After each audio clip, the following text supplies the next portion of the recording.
ناظرین، پاکستان جہاز بنا رہا ہے، فائٹر جیٹس بنا رہا ہے، اپنے جہاز بنا رہا ہے، اور پھر یہ بنا ہی نہیں رہا، دنیا کو بیچ بھی رہا ہے، اور اپنے میزائل بنا رہا ہے، نئے سے نئے میزائل کا تجربہ کر رہا ہے۔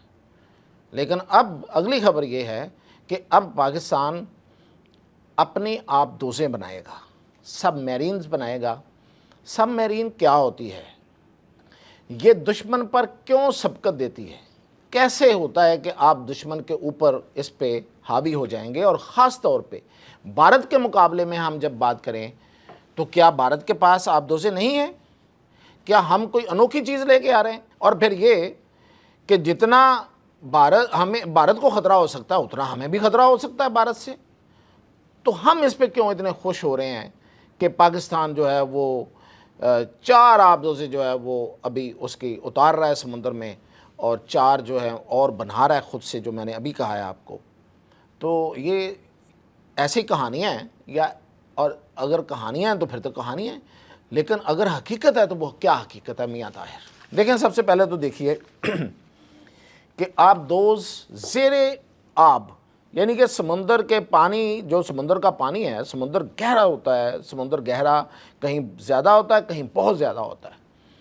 اس کے نیچے آپ کو پتہ ہے کہ آج تک سمندروں کے نیچے جو اللہ کی پیدا کردہ مخلوقات ہیں ان کے بارے میں پوری انفارمیشن نوع انسانی کو نہیں ہے۔ سمندر کہاں تک ہے، کتنا گہرا ہے، نیچے جا کے کیا ہے، سائنس اس کو ڈسکور نہیں کر سکی ہے۔ اور اگر وہ کوشش کرتے ہیں تو وہ کہا جا رہا ہے کہ نہیں، اگر یہ کچھ کیا گیا تو پھر پتہ نہیں کیا ہو جائے گا۔ اگر کوئی نیچے جا کے، بہت نیچے جا کے اتنی ڈرلنگ کی جائے کہ پتہ چل جائے کہ سمندر کی تہہ کہاں پہ ہے اور کہاں جا کے یہ نکلتی ہے اور کہاں جا کے یہ کہاں تک پہنچتی ہے، تو شاید اس کا پتہ لگانا سو فار اب تک انسانوں کے لیے تو اتنا، یہ جو پر اسرار سمندر ہوتا ہے، سمندر بڑا پر اسرار ہوتا ہے، اس کے نیچے کیا کیا ہے، اس کے اندر کیا کیا ہے، کسی کو نہیں پتہ۔ پتہ ہے، سارے کا نہیں پتہ۔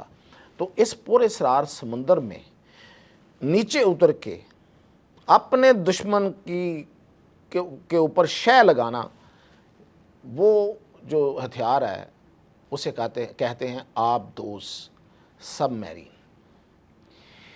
اب پاکستان نے 4 بڑی ہی جدید کیوں ہیں یہ میں اب آگے جا کے بتاؤں گا، جدید آبدوزیں اتاری ہیں۔ یہ آپ کئی دنوں سے اس کا ذکر سن رہے ہیں، آج میں اس کا تعارف بھی کرا رہا ہوں، اور پاکستان کو جو ایڈوانٹیج ہے انڈیا کے اوپر اس حوالے سے، اور پھر یہ کہ ایک اور بھی ایڈوانٹیج ہے، صرف ان آبدوزوں سے نہیں، کچھ اور بھی ایڈوانٹیج ہے، وہ کیا ہے وہ بتاؤں گا۔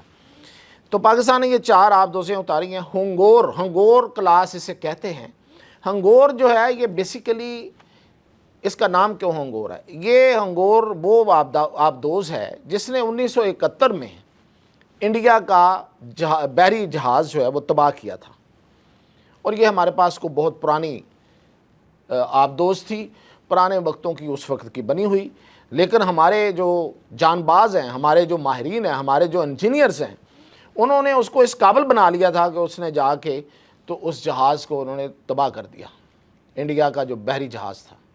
تو اسی کی یاد پہ، اسی کے نام پہ اب یہ نئی آبدوزیں بنائی گئی ہیں، اور یہ جو نئی آبدوزیں ہیں ان کا میں تھوڑا سا تعارف آپ کو کرا دوں، پھر میں آگے جا کے ایڈوانٹیج بتاتا ہوں۔ ان کا تعارف یہ ہے کہ یہ میرے پاس پوری ان کی تفصیل ہے کہ یہ جو آبدوزیں ہیں ان کا ایک تو ڈیزائن بڑا زبردست ہے، اور ان کا جو سونار سسٹم ہے، اس میں ایک سسٹم ہوتا ہے جس طرح سے جہازوں میں راڈار سسٹم ہوتا ہے نا، کہ اس کو پتہ چل جاتا ہے کہ میری طرف کوئی میزائل آ رہا ہے، میری طرف کوئی جہاز آ رہا ہے، تو وہ دیکھ لیتا ہے، اسے سمجھ لگ جاتی ہے۔ اس طرح جو آبدوزوں میں سسٹم ہوتا ہے یہ والا، اسے سونار کہتے ہیں۔ سونار سسٹم بڑا ہی جدید ہے، اور یہ جدید ترین ہے۔ ایسا سونار سسٹم، مطلب جو آبدوزیں بنانے والے ہیں نا، ان میں سب سے نمبر 1 جو ہے وہ امریکہ، اور دوسرے نمبر پہ رشیا ہے، اور تیسرے نمبر پہ فرانس ہے۔ یہ وہ سونار سسٹم یہ استعمال نہیں کر رہے جو اس میں استعمال ہوا ہے۔ پھر یہ کہ یہ اسٹیلتھ ٹیکنالوجی ہے، یعنی کہ جو دشمن ہے اس کے رڈارز میں یہ نہیں آتی ہے. ایک اور بھی وجہ سے نہیں آتی ہے. ایک وجہ تو یہ ہے کہ اس کے اوپر جو ٹیکنالوجی استعمال کی گئی ہے وہ اسٹیلتھ ہے، یعنی کہ دشمن کے رڈار اس ٹیکنالوجی کی وجہ سے اس کو پکڑ نہیں پاتے. اور دوسری وجہ بھی میں آپ کو بتاؤں گا. تیسرا اس کی جو وہ اسے کہتے ہیں AIP، مطلب ایئر انڈیپینڈنٹ پروپلشن. یہ کیا ہے؟ یہ نظام یہ ہے کہ یہ دراصل ڈیزل پہ چلنے والی آبدوز ہے. تو یہ 30 دن تک، یہ جو AIP میں نے ابھی جو نام لیا ہے نا لمبا سا انگریزی کا، یہ 30 دن تک زیر آب رہ سکتی ہے، اور اس کو کوئی کسی چیز کی ضرورت نہیں پڑتی اس کی وجہ سے، اس سسٹم کی وجہ سے. اب یہ میں نے آپ کو 30 دن بتایا ہے، یہ اصل سیکرٹس اور ہوتے ہیں جو دشمن کو نہیں بتائے جاتے. اب میں آپ کو بتا رہا ہوں تو کیا وہ انڈین نہیں سن رہے ہیں نا؟ تو اس لیے یہ تو وہ میں منیمم اس کی خصوصیات بتا رہا ہوں، کم سے کم جو جاری کی گئی ہیں یا جو بتائی گئی ہیں یا جو ہم نے کوشش کر کے حاصل کی. تو اگر یہ 30 دن تک چھپی رہے گی، عام طور پہ کیا ہے کہ جو آبدوزیں ہیں وہ ان کو 3 سے 4 دن بعد اوپر آنا پڑتا ہے.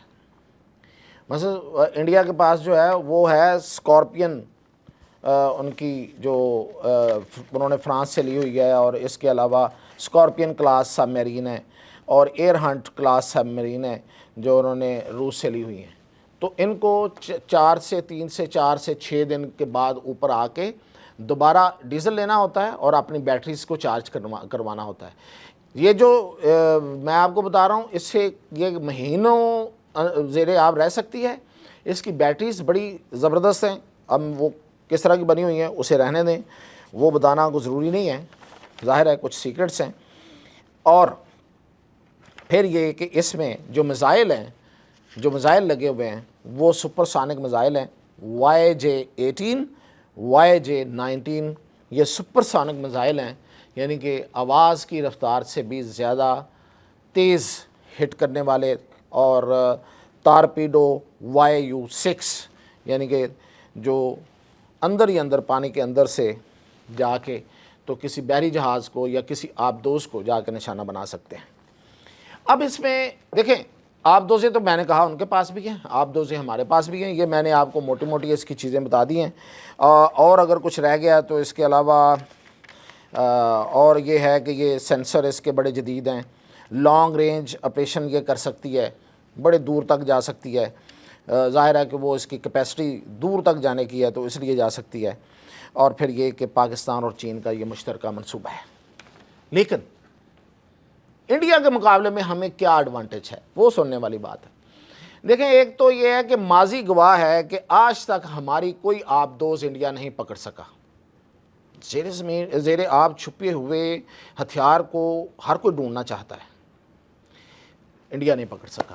اور ہم نے انڈیا کی آبدوزیں کئی دفعہ پکڑی بھی ہیں اور بگائی بھی ہیں. یعنی کہ ایسے پیچھے لگے، پتہ چل گیا اور وہ آگے لگ کے بھاگ گئے. یہ کئی دفعہ ہوا ہے. دوسری بات یہ ہے، یہ والی جو ہے یہ تو خیر مطلب پکڑے جانے کا میں نے 2 چیزیں آپ کو بتا دیں. ایک یہ کہ یہ اسٹیلتھ ٹیکنالوجی ہے، دوسرا یہ کہ یہ بڑی دیر تک زیر زمین رہ سکتی ہے تو اس کا پتہ ہی نہیں چلے گا کہ کہاں سے داخل ہوئی تھی اب کہاں پہنچ چکی ہے. یہ زیر آب آرام سے کہیں بھی پہنچ جائے گی، پتہ ہی نہیں چلے گا. اور جسے 6 دن بعد واپس آنا ہے اس کا تو کتنا ہی سفر ہو سکتا ہے. تو اس کو تو آپ ایک خاص ریڈیٹر میں، خاص ڈایا میٹر میں آپ اس کو پکڑ ہی لیں گے نا کہ یہ ڈایا میٹر ہے، اس میں ادھر ہی اتنی دوری گئی ہوگی زیادہ سے زیادہ. اس کی نگرانی کی جا سکتی ہے. اس کی نگرانی کیسے کریں گے؟ 1 مہینہ، بلکہ میں اس سے بھی زیادہ کہہ رہا ہوں. تو وہ پتہ نہیں کہاں کی سیر کر کے آ گئی ہوگی یا کر رہی ہوگی، تو پھر دشمن ڈھونڈتا رہے. یہ 2 خصوصیات. دوسری بات یہ ہے اور یہ سب سے بڑی ہے، یہ سے کہیں جیوگرافیکل ایج ہے پاکستان کو. انڈیا جو ہے وہ 3 طرف سے سمندر میں گھرا ہوا ہے. یعنی کہ انڈیا کو 3 اطراف میں سمندر لگتا ہے. انڈیا بڑا ہے نا، تو اس کو 3 طرف سے مختلف سمندر لگتے ہیں اور سمندر ظاہر ہے آپس میں ملے ہوئے ہیں. یہ انڈیا کے لیے کوئی ایڈوانٹیج نہیں ہے. ہاں ایک لحاظ سے ہے کہ اگر انڈیا بندے کا پتر بن کے رہے اور دنیا میں تجارت کرنے پہ یقین رکھے، انسان دوستی پہ یقین رکھے، تو پھر ٹھیک ہے، پھر بہت بڑی بات ہے۔ اس کی اتنی ساری جتنا ایریا سمندر کے ساتھ ساتھ ہوگا، اتنی بندرگاہیں ہوں گی، اتنا کاروبار بڑھے گا، اتنا آپ کی خوشحالی ہوگی، آپ بہت بڑے ہوں گے، نو ڈاؤٹ۔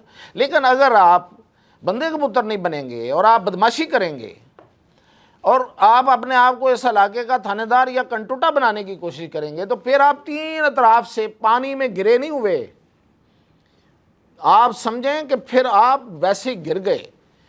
یہ جو آپ دوز ہے، یہ ایک طرف سے داخل ہوگی اور کہیں دوسری طرف جا کے کھڑی ہو کے دشمن کو دیکھ رہی ہوگی، اور وہاں پہ کسی بھی حالت میں، کسی بھی ضرورت کے تحت کسی بھی چیز کو نشانہ بنایا جا سکتا ہے۔ اب 4 آبدوزیں ہیں، 4 اور بنیں گی، 8 ہو گئیں، مزید اور بنیں گی، 12 13 14 15 20 25، پورے انڈیا کا 3 اطراف سے ہم گھراؤ کر کے بیٹھ جائیں گے، ہل کے دکھا دیں۔ مطلب وہی ہے نا جو آپ نے وہ وکرنت کے جو تسبیح کرتا تھا کہ یہ ہو جائے گا، وہ ہو جائے گا۔ اب آپ کہانیاں سن رہے ہوں گے کہ وہ وکرنت بچاتا رہا، حقیقت یہ ہے کہ وہ وکرنت کی حفاظت کرتا رہا بیچارہ، کہ اس کو یہ نشانہ نہ بن جائے۔ اور میں بہت عرصے سے، جب سے یہ وکرنت کا ذکر شروع ہوا تھا، میں یہ وہ آپ کو بتانے والا تھا کہ وہ ایک پھٹا ہے، اس سمندر کے اوپر تیرتا ہوا ایک پھٹا، اس کے علاوہ کچھ نہیں ہے، اور وہ اس کی حفاظت کر رہے تھے۔ بچے جائے کہ وکرنت ان کے لیے کوئی ایڈوانٹیج بنتا، کوئی ہمارے لیے کوئی خطرہ بنتا، ہم اس سے ڈرتے، وہ بیچارہ اس کو بچاتے رہے۔ تو یہ جو آپ دوزیں ہیں، ان کے بارے میں بھی میں آپ کو بڑے عرصے سے بتا رہا ہوں، اب آ کے اتری ہیں، میں بتا بڑے عرصے سے رہا ہوں آپ کو اس کے بارے میں کہ یہ آ رہی ہیں، اب یہ آ گئی ہیں۔ اور یہ ایڈوانٹیج ہے ہمیں کہ اب ہم انڈیا کو